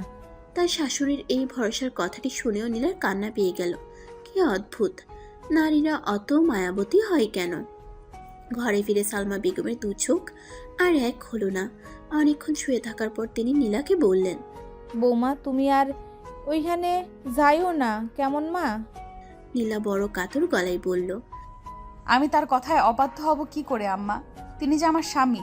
সালমা বেগম চমকে উঠলেন। তার কথার অবাধ্য যাইবা মানে? আম্মা, তিনি আমার সাথে গল্প করতে ডাকেন, আমি ছাড়া আর কে গিয়ে তার সাথে গল্প করবে? সালমা বেগম বুঝতে পারলেন নীলা মানসিকভাবে অসুস্থ হয়ে গেছে। সে তার নিজের ভেতরেই নাইমের একটা সত্তা দাঁড় করিয়ে নিয়েছে। সেই সত্তার ডাকেই সাড়া দিয়ে সে রাত বিরাতে কবরের পানে ছুটে যায়, শুয়ে থাকে কবরের সাথে তার গা মিশিয়ে, কথাও বলে। সালমা বেগম বললেন, নাইম তোমার সাথে কথা বলে ওইখানে গেলে? বলে। কি কথা বলে? নীলা লজ্জায় বালিশে মুখ লুকিয়ে ফেলে বলল। কত কথা বলে। তারপর হি হি করে হেসে উঠল নীলা। কিন্তু এই হাসিটাকে সালমা বেগমের কিছুতেই অস্বাভাবিক মনে হলো না, কিংবা নীলাকে তিনি পাগলও ভাবছেন না। নীলার উপর দিয়ে কতটা ধকল যে গিয়েছে তা তিনি জানেন বলেই তিনি মা, একজন মায়াবতী মা। শেষ রাতে মায়ের রুমের মতো শাশুড়ির গায়ের রুমের ভেতর শুয়ে থেকে চোখ মুদে এলো নীলার। আর তখনই কাণ্ডটা ঘটল। সে ঘুমে থেকেই দেখলো সন্ধ্যা হয়ে গেছে, আর তখন ঘরে কেউ নেই। সালমা বেগম কোথায় যেন গিয়েছেন, শুধু ঘরে আছে সেলিম। তার চেহারা কেমন অগ্নি মূর্তির মতো ধারণ করেছে, তার ঠোঁটে কেমন শয়তানি হাসি ঝুলে আছে, আর তার কাঁধে একটা মস্ত কালো রঙা ব্যাগ। সে এগিয়ে আসছে কেমন অদ্ভুতভাবে হেঁটে। তারপর নীলার কাছে এসে তার একটা হাত টেনে ধরলো। নীলাকে সে এবার টেনে হেঁচড়ে ঘর থেকে বের করে জঙ্গলের দিকে নিয়ে যাচ্ছে। নীলা ভয়ে আঁতকে উঠল। সে তার সমগ্র শক্তি এক করে গলায় এনে মিশিয়ে চিৎকার করে ডাকলো তার শাশুড়ি মাকে, কিন্তু শাশুড়ি মা তার ডাক শুনতে পেলেন না। কি ভয়ঙ্কর বিপদে পড়েছে নীলা! এই বিপদ থেকে তার বাঁচার উপায় কি? কে এসে বাঁচাবে এখন তাকে? নীলা চেষ্টা করছে ওর হাত থেকে ছুটে যেতে। একবার কটুস করে একটা কামড়ও বসিয়েছে সেলিমের হাতে। এতে সেলিমের কিছুই হলো না, সে শুধু হাসলো। সে হাসির কি বিকট এবং ভয়ঙ্কর আওয়াজ! হাসির শব্দে নীলার মনে হলো এই বুঝি তার কান ফেটে যাচ্ছে। সে ভয়ে ভয়ে বলল, আমায় আপনি কোথায় নিয়ে যাচ্ছেন এইভাবে? সেলিম কোনো জবাবই দিল না, বরং সে তখন এমন ভাব করলো যেন নীলার কথাটা সে শুনতেই পায়নি। নীলার এখন খুব বাবার মুখটা মনে পড়ছে। ছোটবেলায় একবার বড় বিপদে পড়েছিল সে। তাদের বাড়ির সামনে যে পুকুর আছে, সেই পুকুরের ঘাটে সন্ধ্যাবেলায় পা ধুতে গিয়ে কাঠের শ্যাওলার পা পিছলে ধুম করে সে পড়ে গেল পুকুরের জলে। তখন আবার সে সাঁতার জানে না। গভীর জলের দিকে গিয়ে সে শুধু তলিয়েই যেতে লাগলো। নিরুপায় নীলা তখন ভাবলো আর বুঝি সে বাঁচবে না, কিন্তু সে সেবার বেঁচে গেল। কিভাবে যেন তার বাবা টের পেয়ে এই সন্ধ্যাবেলাতেই লাফ দিয়ে পুকুরে নেমে গেলেন। তারপর খুঁজে বের করে টেনে তুললেন তাকে। কিন্তু এবার কে বাঁচাবে তাকে? এখন তো বাবা অনেক দূরে। নীলাকে সেলিম নিয়ে এসেছে জঙ্গলের উঁচু মতো একটা পরিত্যক্ত ভিটেতে। সেই ভিটেতে নানান গাছরা, কিছু কিছু গাছ এত বড় আর লম্বা যেন মেঘ ভেদ করে আকাশ ছুঁয়ে ফেলেছে। তারপর নীলা দেখলো পাশেই একটা ভাঙাচোরা কাঠের ঘর। সেই ঘর মানুষ শূন্য, আর ঘরটা দেখতেও কেমন জানি বুক ধকধক করে ওঠে। ভয়ে গা জমে যেতে চাই। নীলা মনে মনে আল্লাহর নাম নিল। সে দোয়া ইউনুস জানে। এই দোয়া জপে মাছের পেট থেকে বেঁচে গিয়েছিলেন নবী ইউনুস আলাইহিসসালাম। এখন সে কি বাঁচতে পারবে না এই দোয়া জপে? কিন্তু না, সেলিম আরও ভয়ঙ্কর কিছু করতে যাচ্ছে। সে এবার নীলার শাড়িটা একটানে খুলে ফেললো। তারপর সেই শাড়িটা দিয়েই নীলাকে মস্ত খুঁটির সাথে বেঁধে ফেললো। নীলা বলল, আল্লাহর দোহাই, আপনি আমার জীবন ভিক্ষা দেন। কিন্তু সেলিম তার অনুনয় শুনল না। সে তার ব্যাগ থেকে কেরোসিনের বোতলটা বের করে নীলার সারা শরীরে কেরোসিন ছিটিয়ে দিল। তারপর পকেট থেকে দিয়াশলাই বের করে বলল, খুনের বদল খুন, খুনের বদল খুন। মৃত্যুর জন্য তুই প্রস্তুত হয়ে যা ডাইনি। সেলিম জ্বলন্ত দিয়াশলাইয়ের কাঠিটা নিয়ে এগিয়ে আসছে নীলার দিকে। নীলা চোখ বন্ধ করে প্রকাণ্ড জোরে চিৎকার করে উঠল, বাঁচাও বাঁচাও। সালমা বেগম হঠাৎ আঁতকে উঠলেন নীলার চিৎকার শুনে। তিনি আধ ঘুমো চোখে তাকিয়ে দেখেন নীলা থরথর করে কাঁপছে, আর তার সারা শরীর কোল কোল করে ঘামছে। সালমা বেগম তার পিঠে হাত রেখে বললেন, কি হয়েছে মা, কি হয়েছে? খারাপ স্বপ্ন দেখছো গো মা? নীলার মুখ দিয়ে কোনো রা বের হচ্ছে না। অনেকক্ষণ চেষ্টা করার পর বড় কষ্ট করে সে বলল, পানি খাবো। সত্যি পানির তেষ্টায় তার গলা শুকিয়ে কাঠ হয়ে গেছে। সালমা বেগম তড়িঘড়ি করে বিছানা থেকে লাফিয়ে উঠে রান্নাঘরে গেলেন। ওখান থেকে গ্লাস ভর্তি পানি এনে দিলেন নীলার হাতে। নীলা সেই পানি ঢক ঢক করে গিলে ফেললো মুহূর্তেই। তারপর হাঁপাতে হাঁপাতে বলল, সেলিম সেলিম ভাই আমায় মেরে ফেলতে চায়। সালমা বেগম কিছুই বুঝতে পারলেন না। তিনি নীলার ভয় মাখা নীল মুখটার দিকে ফ্যাল ফ্যাল করে তাকিয়ে রইলেন। নীলা তারপর সবকিছু খুলে বলল। সালমা বেগম হেসে বললেন, সকালবেলার স্বপ্ন হইল মিশা স্বপ্ন। এই স্বপ্ন দেখা ডরানোর কিছু নাই মা। সকল মন্দ আল্লাহ পাক তরাইয়া নিব। আসল কথা কি মা, নাইমের মরণের দিন সেলিমের আচরণে তোমার ভেতরে ডর ঢুকা গেছে, এই জন্যই এমন স্বপ্ন দেখছো। নীলা কথা বলল না, চুপ করে রইল। সালমা বেগম বললেন, সেলিন এরকম না মা, তার ভেতরে রাগ গোসা বলতে কিছুই নাই মা, ঠান্ডা মানুষ। কিন্তু ওই দিন তার ভাইয়ের মৃত্যু তারে অনেক কষ্ট দিছে। সেই কষ্ট সহ্য করতে না পাইরা সে তোমার লগে এমন করছে। নীলা বলল। মা আমার এখানে ভয় করে, অনেক ভয় করে। সালমা বেগম হেসে বললেন, কোনো সমস্যা নাই, তোমার আব্বার কাছে খবর পাঠাইছি, তিনি আইসা তোমারে নিয়ে যাবেন। তারপর যখন ভয় কাটবো তখন আসবা। নীলা বলল। আচ্ছা। ফৈজুর রহমান এসেছেন নীলাদের বাড়িতে। মেয়েকে সঙ্গে করে নিয়ে যাবেন তিনি। কিন্তু সমস্যা হলো নীলা এখন বলছে সে যাবে না। সে রান্নাঘরে গিয়ে তার শাশুড়ির কাছে কেমন মনমরা হয়ে বসে রইল। সালমা বেগম লক্ষ্য করে বললেন, মনমরা কেন গো মা? নীলা প্রায় কেঁদে ফেলল। সে কেঁদেই বলল, আমি যাব না আম্মা, এইখানেই থাকবো। সালমা বেগম হাসলেন। তারপর নীলার কাছে এসে তাকে জড়িয়ে ধরে বললেন, ফৈজুর রহমান তার মেয়েকে পাগলের মতো ভালোবাসেন। নীলা যখন বাবার কাছে এসে দাঁড়িয়ে বলল, আব্বা আমি 4 মাস পরে যাব এখান থেকে, এখন যাব না। ফৈজুর রহমান খিলখিল করে হেসে উঠে বললেন, ঠিক আছে মা। নীলা তখন খালিদের কথা জিজ্ঞেস করলো। সে বলল, বাবা খালিদ কেমন আছে? ভালো আছে। আমার কথা জিজ্ঞেস করে না? করে তো, প্রথম প্রথম কাঁদতো তোর লাইগা, এখন অবশ্য কাঁদে না। মাঝে মধ্যে মনে হইলে জিজ্ঞাসা করে, বুবু আসবো কখন। নীলার কেন জানি হঠাৎ কান্না পাচ্ছে। সে এবার জিজ্ঞেস করলো, খালিদ কি একা একা ঘুমাতে পারে? তার মার সাথে ঘুমায়। নীলার এবার যা কান্না পেল, সে সত্যি হাউমাউ করে কেঁদে উঠল। কাঁদতে কাঁদতে ভাবলো মানুষ বড় অদ্ভুত প্রাণী।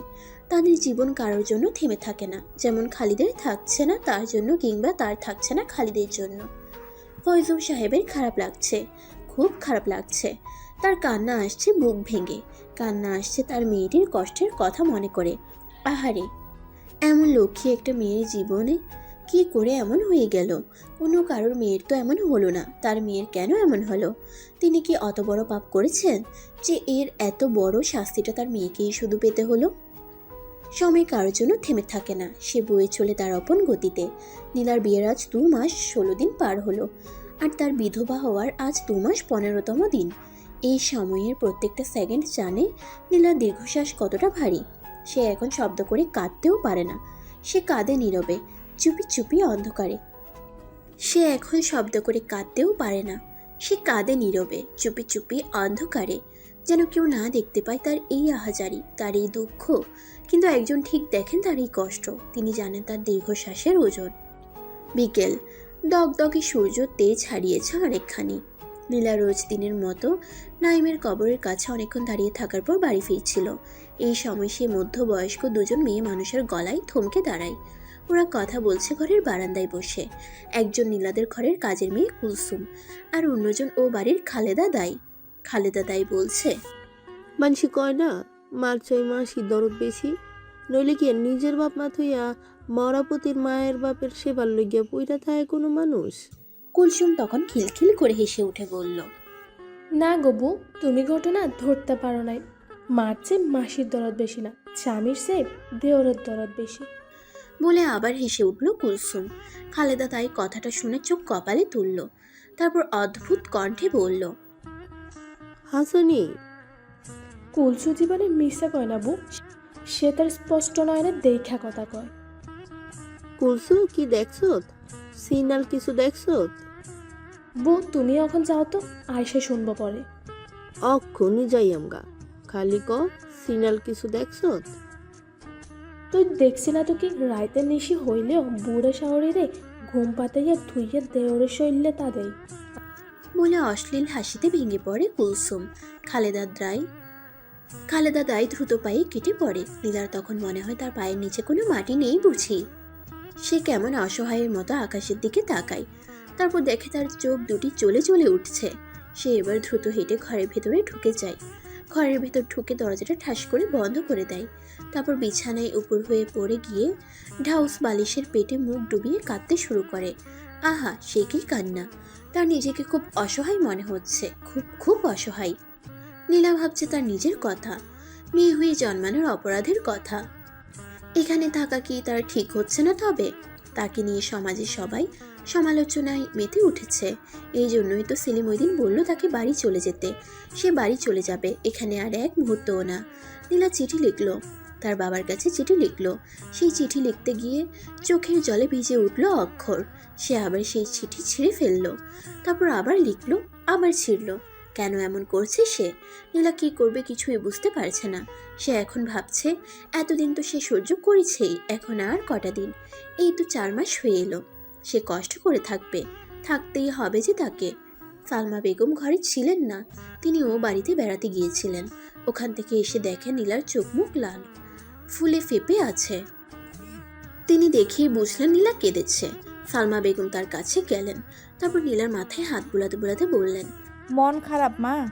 নীলা কথা বলতে পারল না, তার কান্না এসে গেল। সে কাঁদো কাঁদো গলায় বলল, আমার কষ্ট হয় আম্মা, আমার কষ্ট হয়। সালমা বেগম তাকে সান্ত্বনা দিলেন, বললেন, আল্লাহ পাক সব সমাধান করবেন। কিন্তু নীলা জানে তার জীবনে কোনো সমাধান নাই। কিভাবে সমাধান হবে? একমাত্র মৃত্যুই তার সহজ সমাধান। মৃত্যুর আগে তো আর তার নাইমের কাছে যাওয়া সম্ভব নয়। সে রাতে নীলা এক অদ্ভুত সুন্দর স্বপ্ন দেখল। সে দেখল ওই দিনের স্বপ্নের ভিটে খানিয়ে এখন একটা ফুলের বাগান।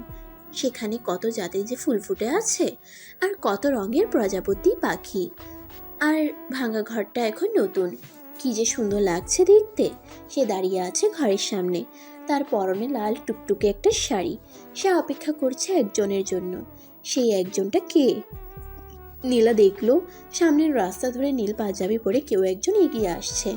নীলা ভালো করে দেখার চেষ্টা করলো মানুষটাকে, কিন্তু সে স্পষ্ট দেখতে পাচ্ছে না। স্বপ্নেই তার কান্না পেয়ে গেল।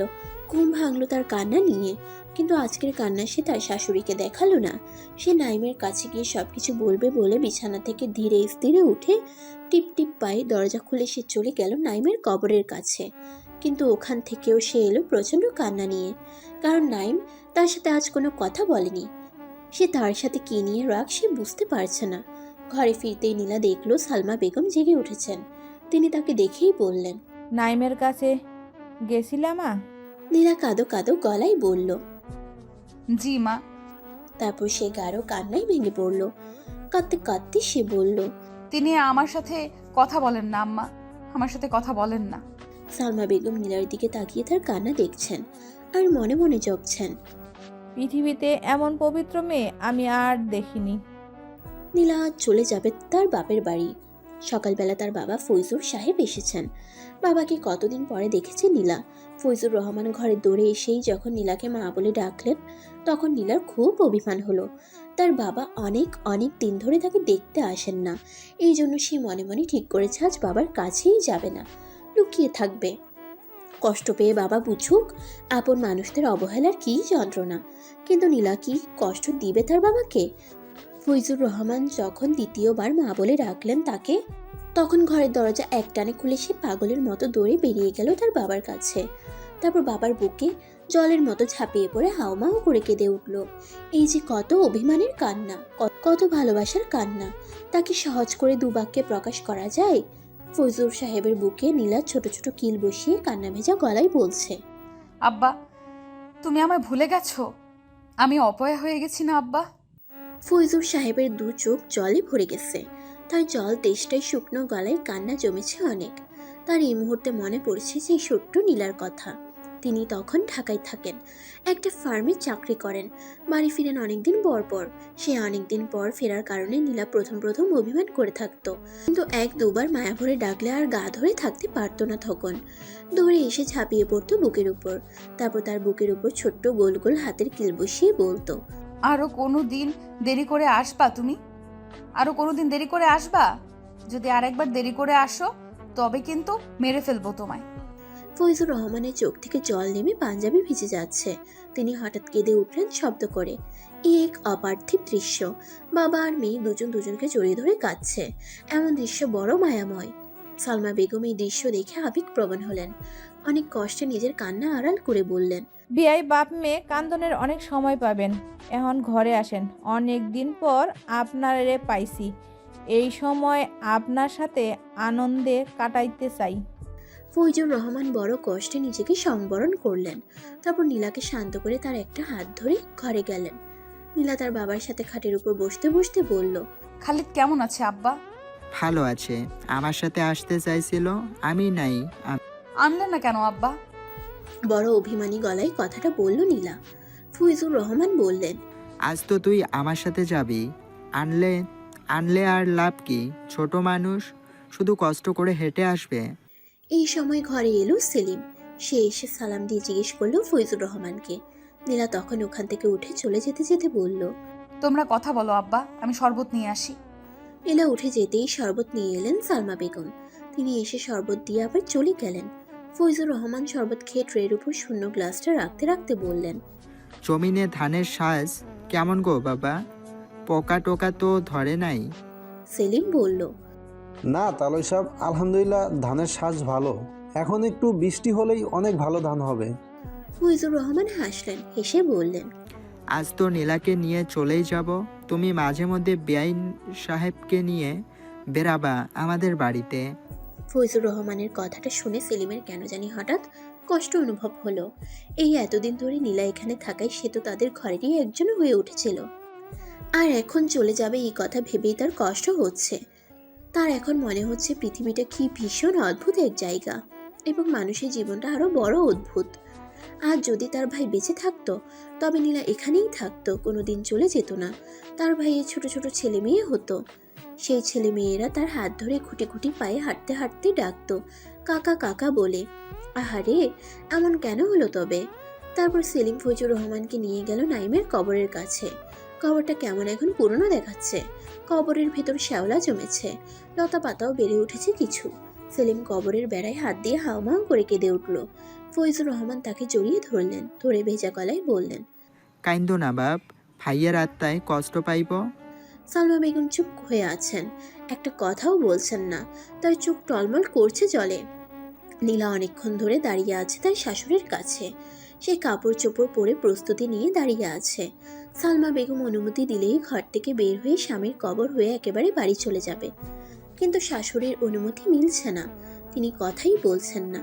নীলা তার পায়ের কাছে বসে বলল, আম্মা, আপনি গিয়ে কদিন পর পর আমায় দেখে আসবেন। আপনাকে না দেখে আমি থাকতে পারবো না। সালমা বেগম কেঁদে উঠলেন, হাউমাউ করে কেঁদে উঠলেন। তিনি এবার জড়িয়ে ধরে ফেললেন নীলাকে, তারপর বললেন, তুমি আমার বউ না মা, তুমি আমার মাইয়া, আমার লক্ষ্মী মাইয়া।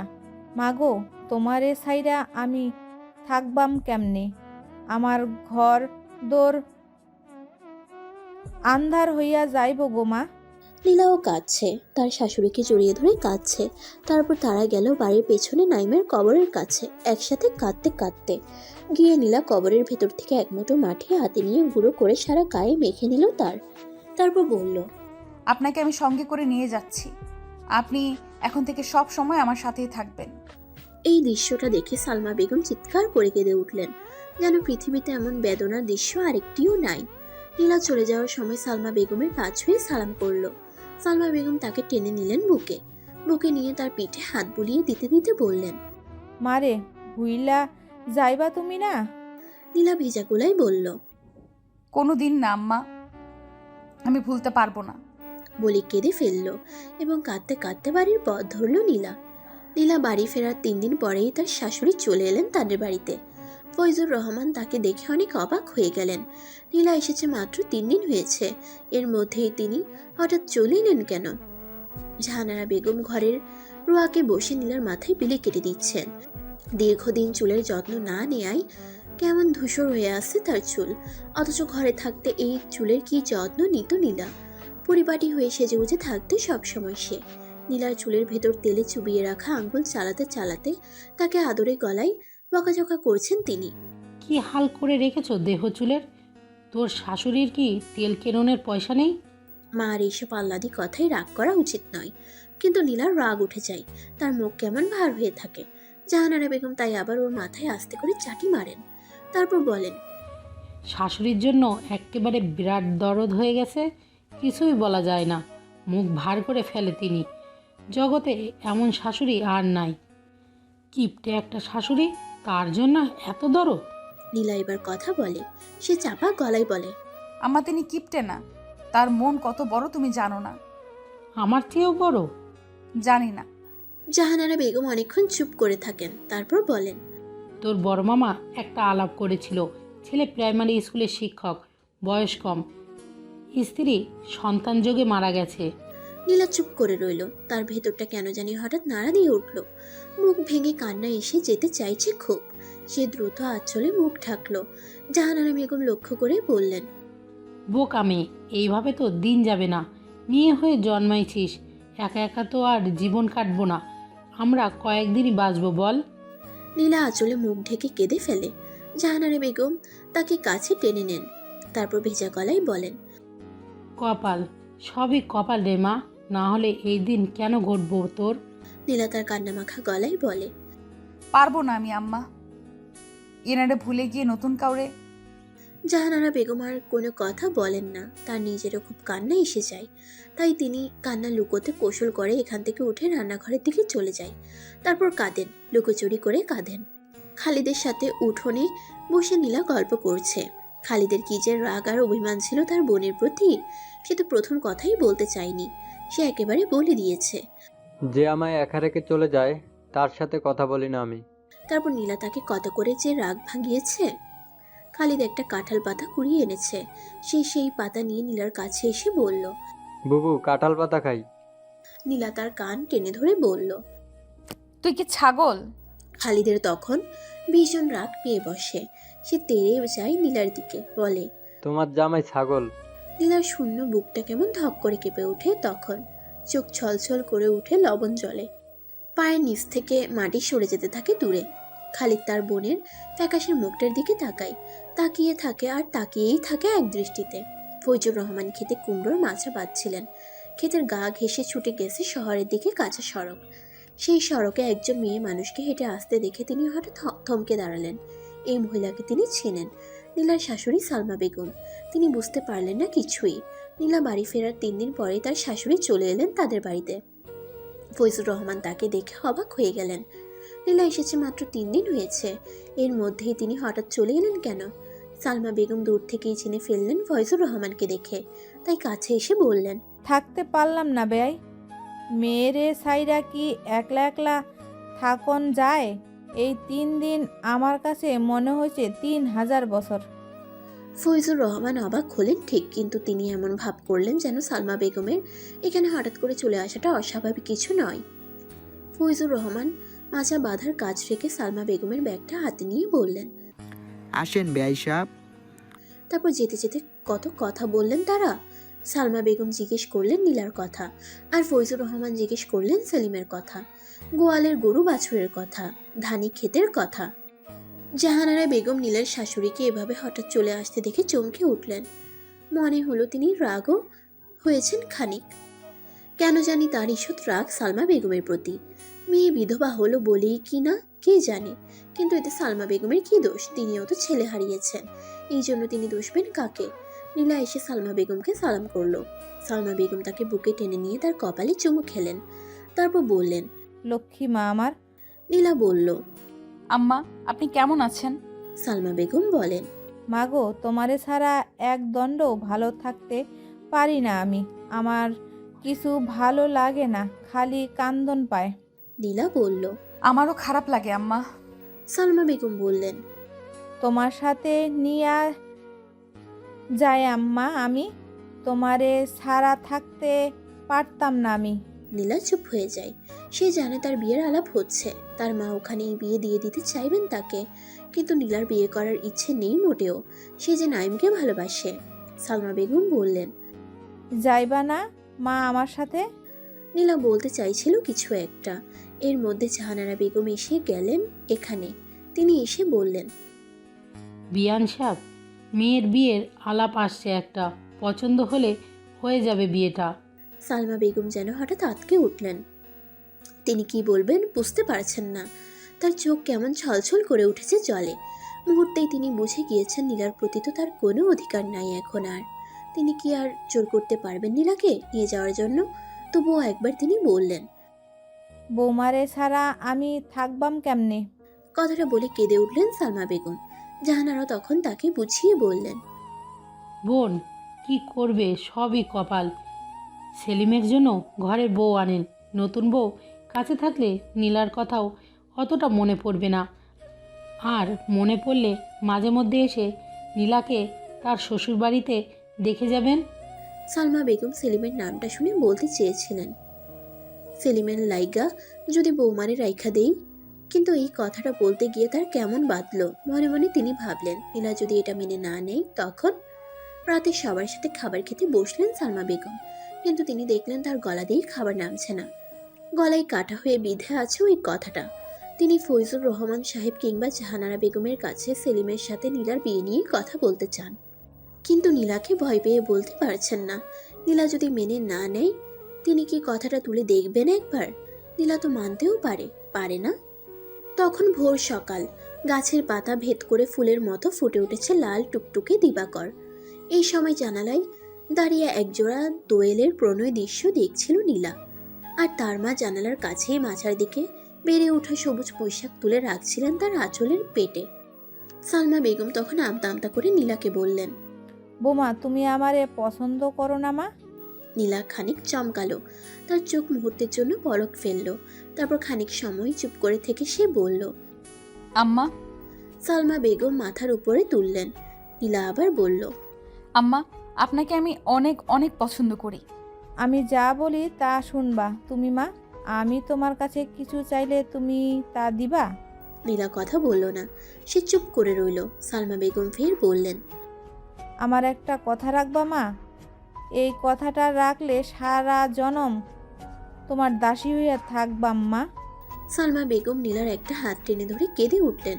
নীলার খুব মায়া হচ্ছে এই মানুষটার জন্য, খুব খুব মায়া। কারণ নিজের কোনো পছন্দের মানুষ কাঁদলে ভীষণ খারাপ লাগে, তখন পছন্দের মানুষটির জন্য নিজেরও কেঁদে ফেলতে ইচ্ছে হয়।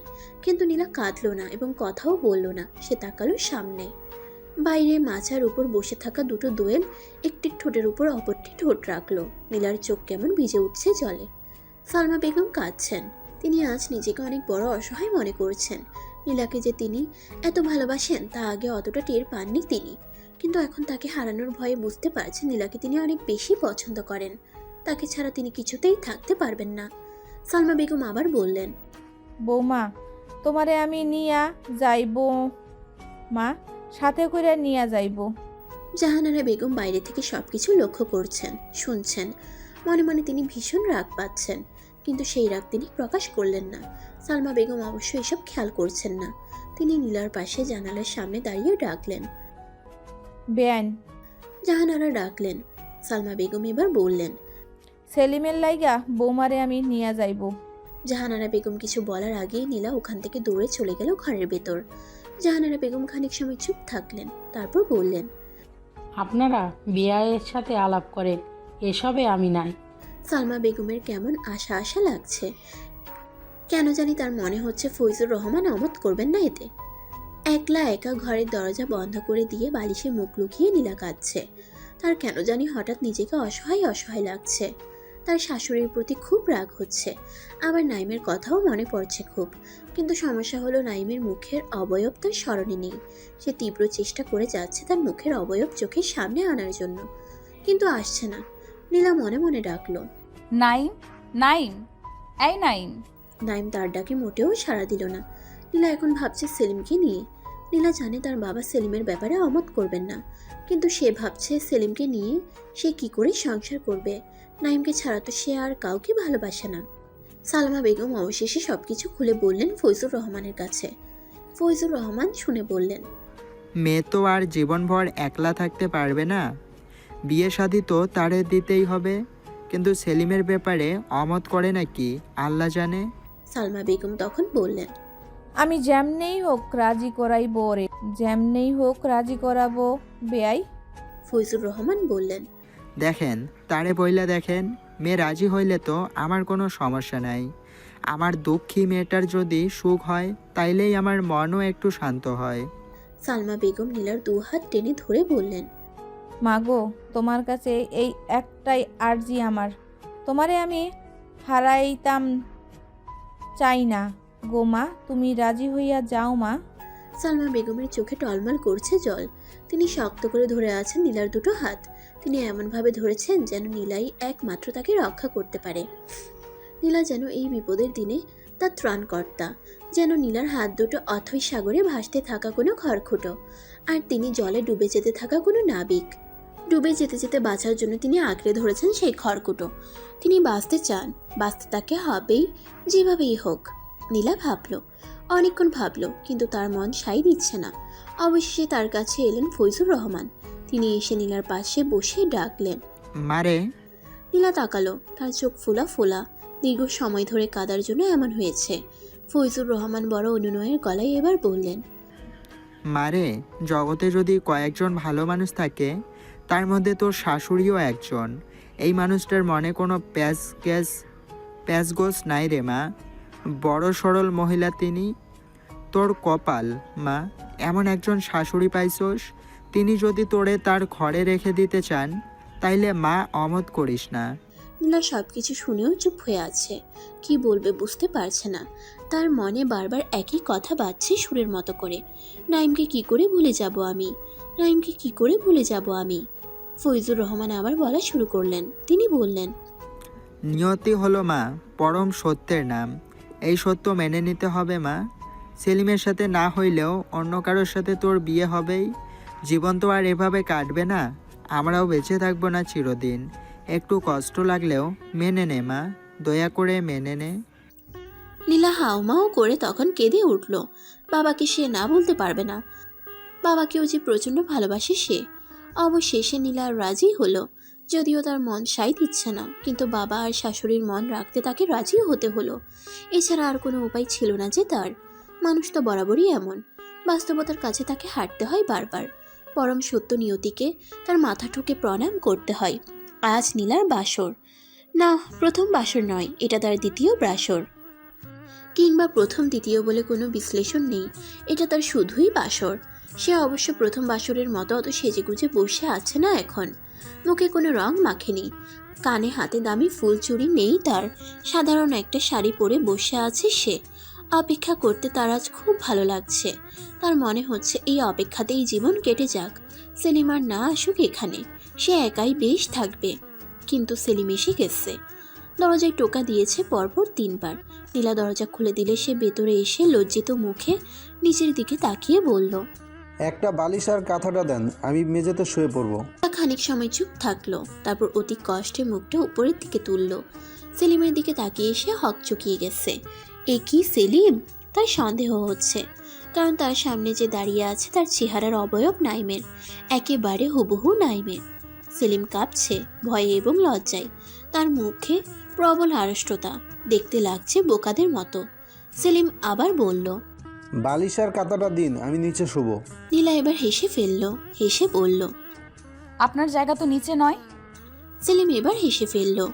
নীলা সেই দিকে তাকালো। এ তো সেলিম নয়, নাইম। নাইমের মুখের আদল হাসি। নাইম হাসছে, সাদা মুক্তোর মতো দাঁত কেলিয়ে হাসছে নাইম।